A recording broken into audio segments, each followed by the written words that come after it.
Hey there, subscribe to my channel, and also press this bell icon so you never miss any new updates, cause whenever we upload new video you will get a notification on your phone. Part 1.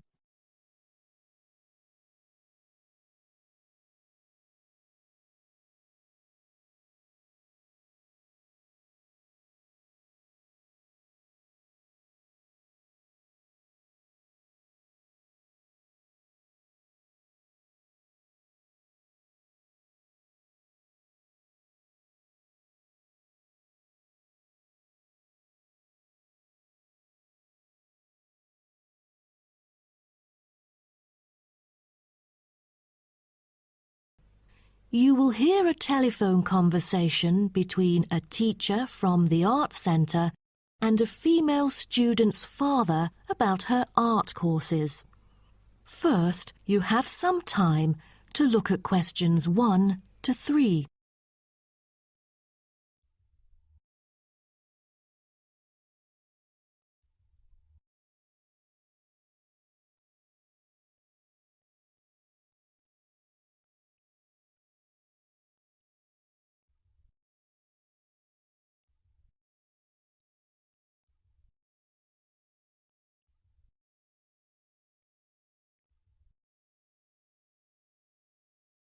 Now we shall begin.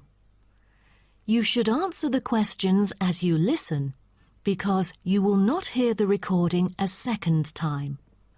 Listen carefully and answer questions 1 to 3. Good afternoon. May I speak to Emma's parent? Afternoon. I'm her father. Who am I speaking to?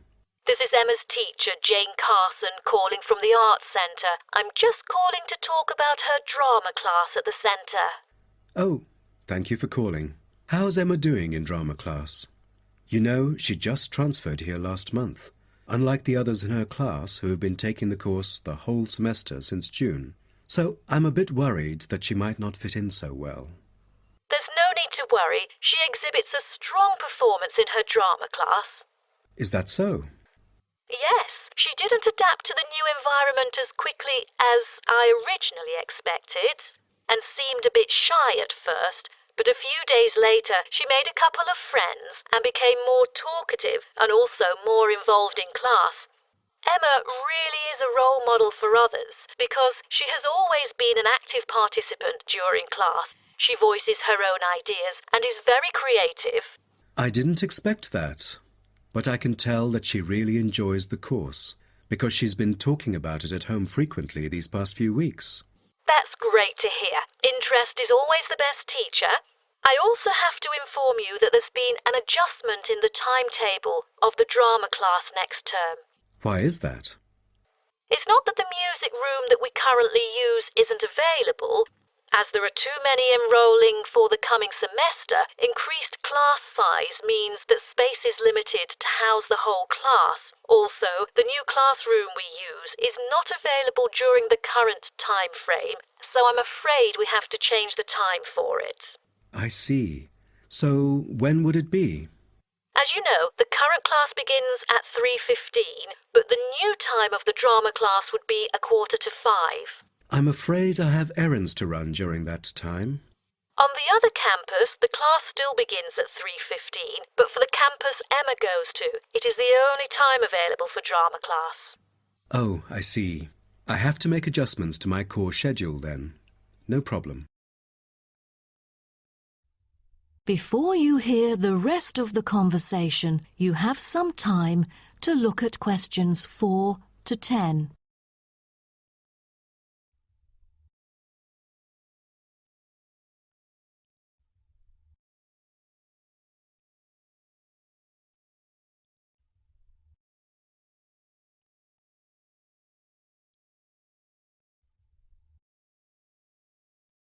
Now listen and answer questions 4 to 10. Miss Carson, I'm thinking about signing Emma up for another art course. I'm thinking about dance class. Dance class is a popular course here, a great choice for a child to shape up and have fun. But unfortunately, it is oversubscribed at the moment. I have to put you on the waiting list. That's too bad. What else can I choose from then? Could you give me some advice? Sure. Emma could take singing class as well. This would improve her musicality. Sounds good. When is that? It is held every Friday evening. That's too bad. Emma already has a swimming class earlier that evening. It will be too late for her to come home if she takes this course. There is also a vocal course available. Emma's got a great voice. I'm sure she'll stand out in the class. Tell me about it. The vocal course starts at 4:30 p.m. every Tuesday. It isn't fully booked yet. Great teacher, experienced and beloved by students. The price is a bit higher though. How much is it? It's $110. Oh, that's too much. Way over our budget. We have to cover the extra cost if we choose it. Or maybe Emma could take music class. What is it about? Learning about songs and musicals. Well, the students have the opportunity to play different instruments like the piano, drum and so on. They can also learn to write music under professional guidance. That's exactly what Emma is eager to learn. How much would it cost? It was $63 last term, but this term it is $85. $22 more than the original price. We can afford that. When does the course begin? The course starts on September the 7th. Can we start 1 week later, on September the 14th? My daughter will be on a trip to France with her mum on the 7th. No problem. And the teacher for the class is Jamal Curtis. Just contact him if you have any further questions regarding the course. Jamal Curtis? How do you spell Curtis? Oh, it's C-U-R-T-I-S. Thank you. That is the end of part 1. You now have half a minute to check your answers.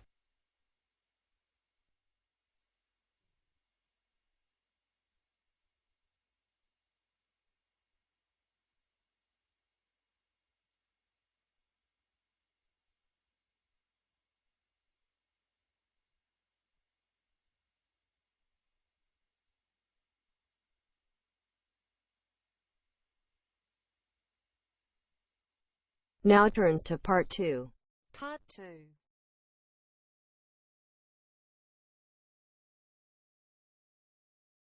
You'll hear a coordinator for the annual ski and snowboard exhibition talking to the audience about some practical information for the whole event. First, you have some time to look at questions 11 to 15.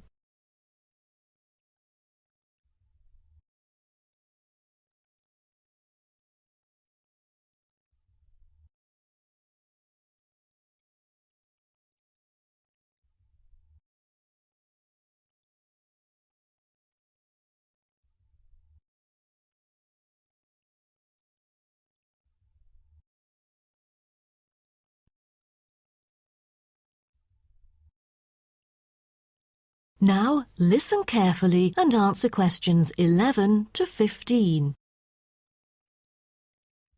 Good morning, everyone, and welcome to the annual ski and snowboard exhibition held from April the 8th to 17th. I am Mary Granger, coordinator of the event this year. The 10-day event features many highlights. As a snow sports lover, I know you are looking forward to a great time here.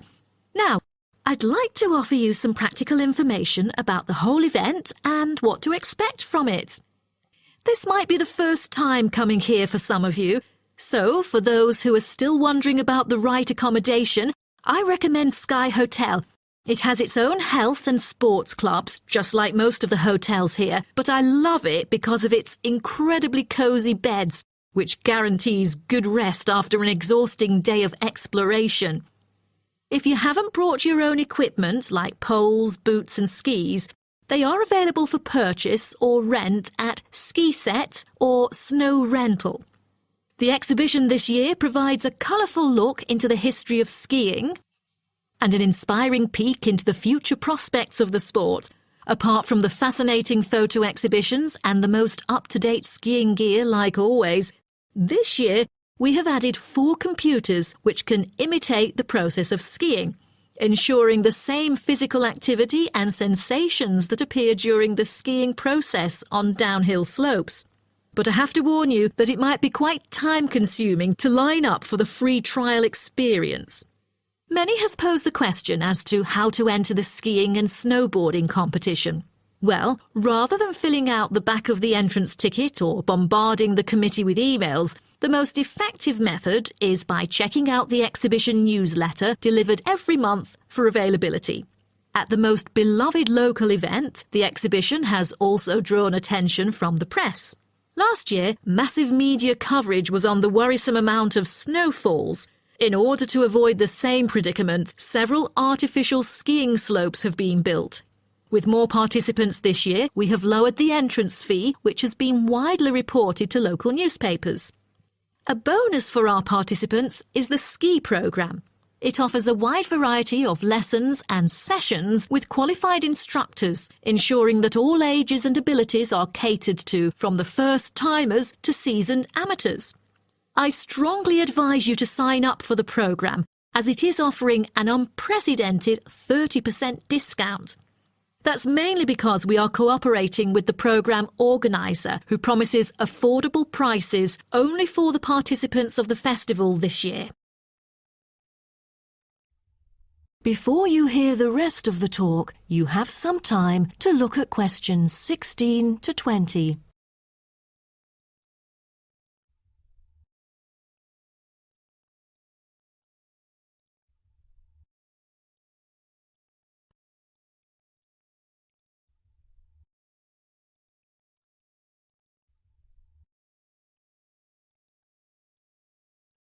Now listen and answer questions 16 to 20.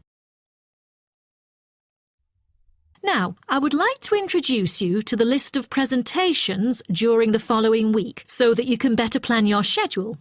The first presenter, Simon, is one of our best ski instructors. As an experienced instructor, he will inform you about the dangers that face skiers and snowboarders.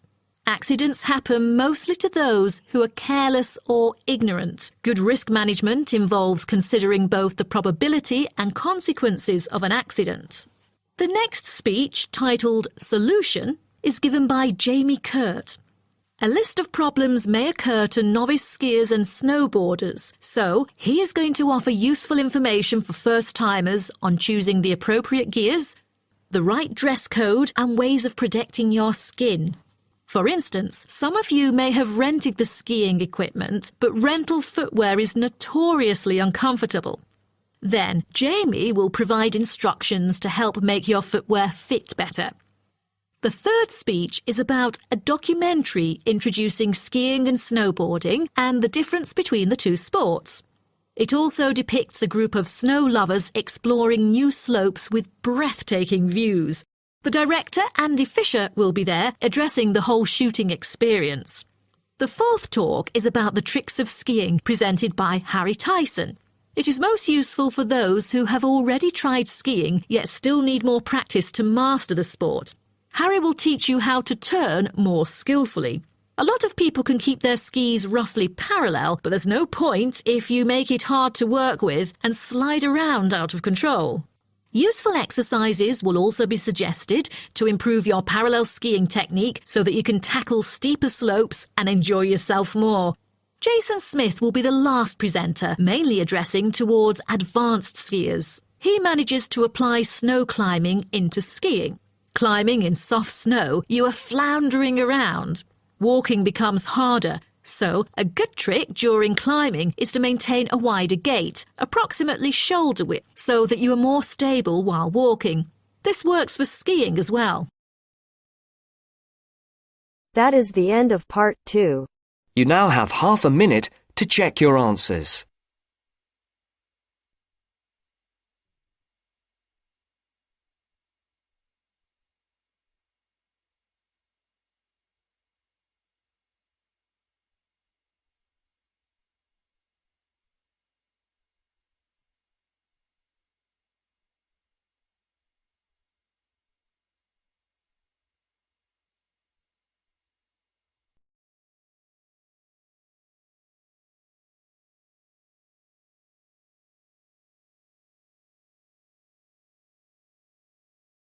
Now turns to part 3. Part 3. You will hear a student called Jerry discussing a pedagogy course with his tutor. First, you have some time to look at questions 21 to 23.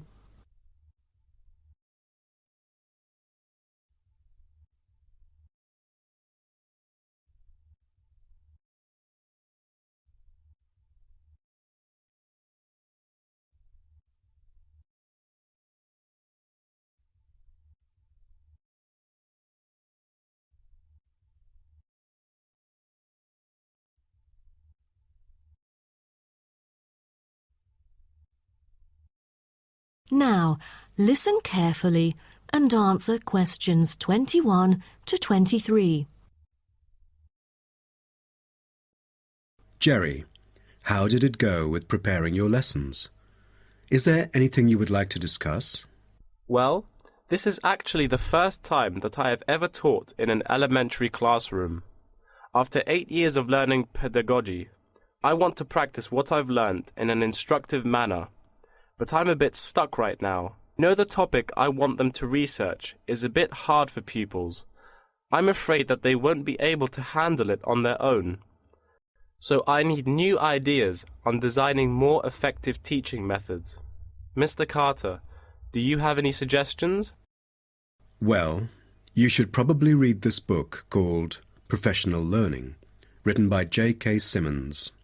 He is a professor who just transferred here last semester, but is already popular amongst the students for his creative teaching methods.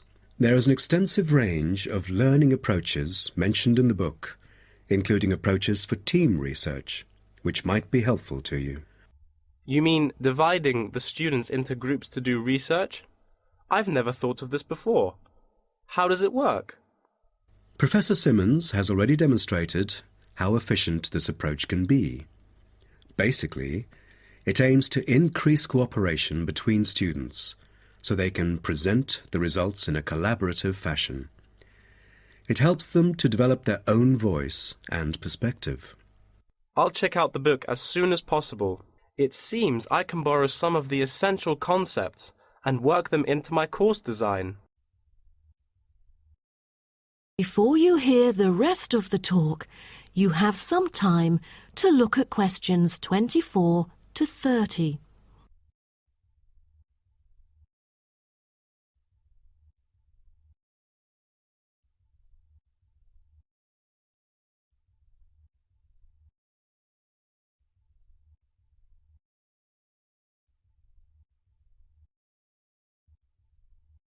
Now listen and answer questions 24 to 30.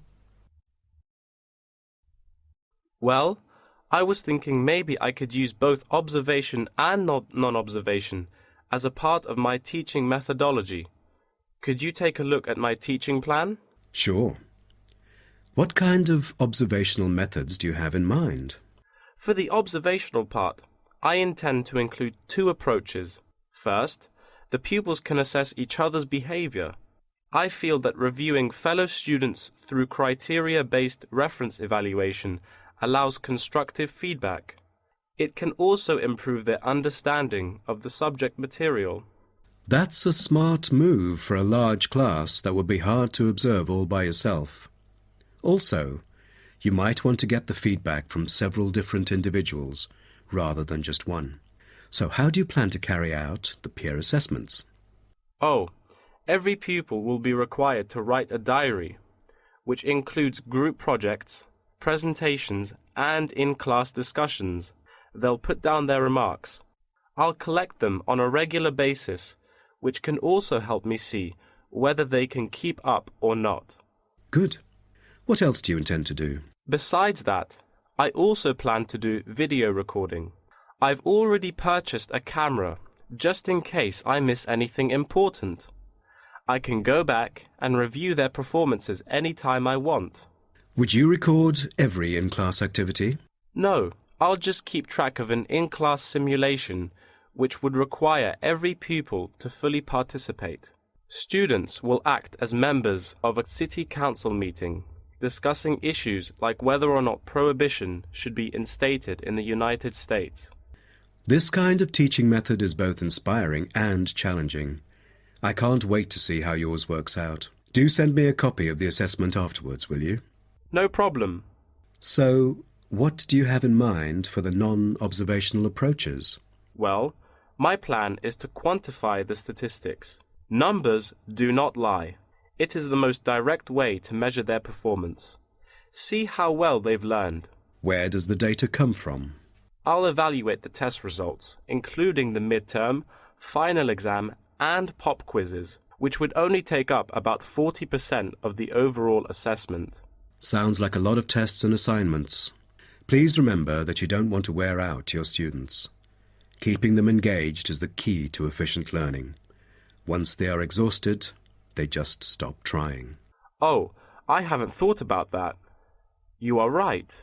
I don't want to frighten them with tons of assignments and exams. I'll make note of that. Thanks for the advice. I remember last time you mentioned questionnaires, right? That's true, but it is not for my students. In fact, they have to design their own questionnaires and choose the respondents using the internet. As a complement of other teaching activities, it would deepen the creative learning process. Is that all?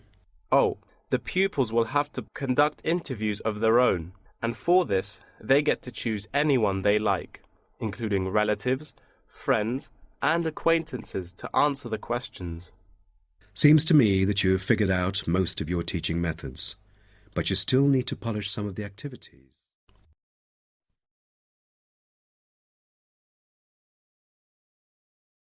That is the end of part 3. You now have half a minute to check your answers.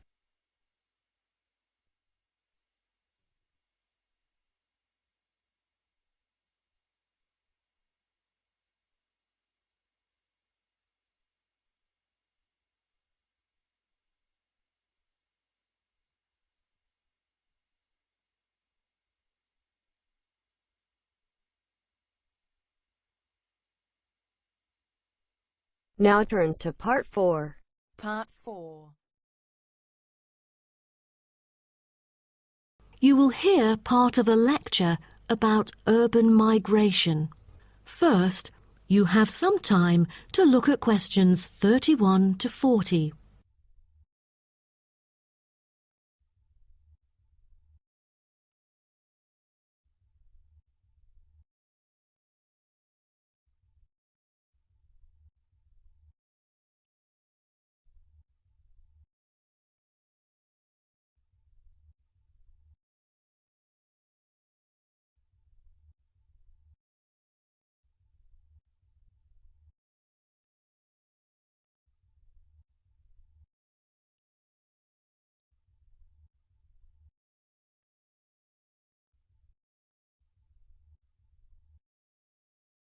Now, listen carefully and answer questions 31 to 40.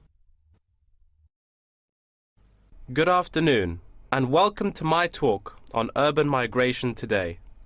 The world has experienced unprecedented urban growth in the recent decade. As much as 3% of Earth's landmass has been urbanized, an increase of at least 50% over previous estimates. Today, people living in cities already outnumber those in rural areas, and the trend does not appear to be reversing. In addition, cities have larger amounts of carbon consumption than rural areas. This is a result from two major aspects. First, with the increase of urban population around the world, the massive construction of urban infrastructure and residential housing is hard to avoid. Second, urban households have a higher rate of car ownership and use more gasoline products. Even though rural exodus is often negatively judged, there are also benefits of migration shared by the local environment and the society as a whole. Well, firstly, global trends of increasing urban migration and population urbanization can provide opportunities for nature conservations, particularly in regions where deforestation is driven by agriculture. As rural dwellers leave their homes, local forests are left to recover. What's more, it is easier for city dwellers to get around. Living in the country means transport can be very difficult. For instance, after midnight, there are no buses or taxis in the countryside.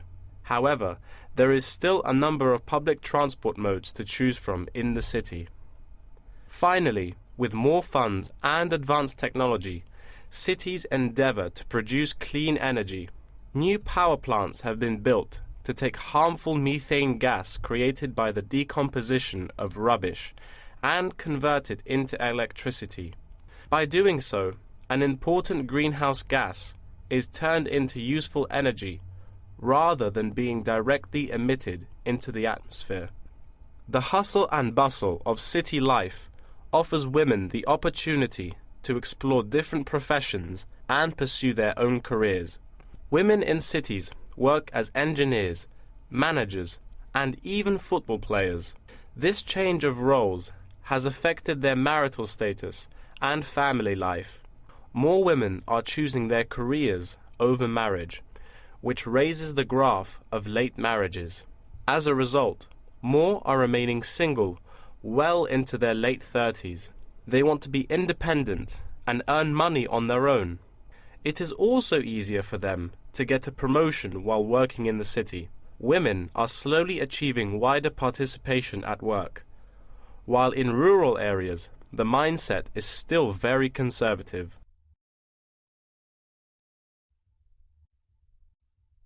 However, cities also change the way that humans interact with each other and the environment, often causing multiple problems. In general, urban wages are significantly higher, so moving to the city is an opportunity to earn what was impossible in rural areas. However, the wage difference is often offset by the higher cost of living and absence of self-produced goods, including subsistence farming. A sizable proportion of new corners attach greater importance to money and gradually abandon their former way of life, thus risking losing their culture. These new city residents are also faced with another problem. According to statistics, crime rates are significantly higher in densely populated urban regions than in rural areas. For instance, property crime rates in our metropolitan areas are 3 to 4 times as high in comparison to the rates in rural communities. Immigrants, upon arrival into cities, typically move into the poor, blighted neighborhoods because that is where they can afford to live. Crime in these areas is high and reflects poor living conditions, as these neighborhoods experience great levels of poverty. This pattern also occurs for violent crimes, which is much more common in large urban areas than elsewhere.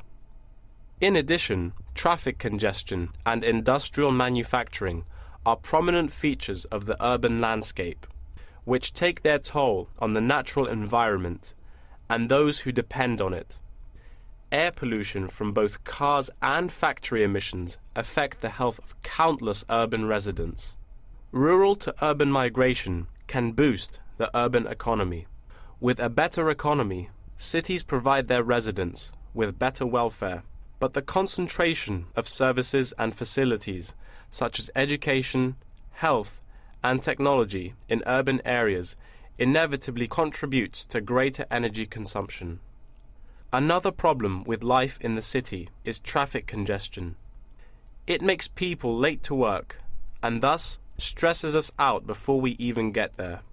Deliveries can't arrive on time, gas costs money. The quality of life of those commuters starts to decline. What's worse is that if congestion makes it harder to match the right workers to the best jobs, it is economically inefficient as well. That is the end of part 4. You now have half a minute to check your answers.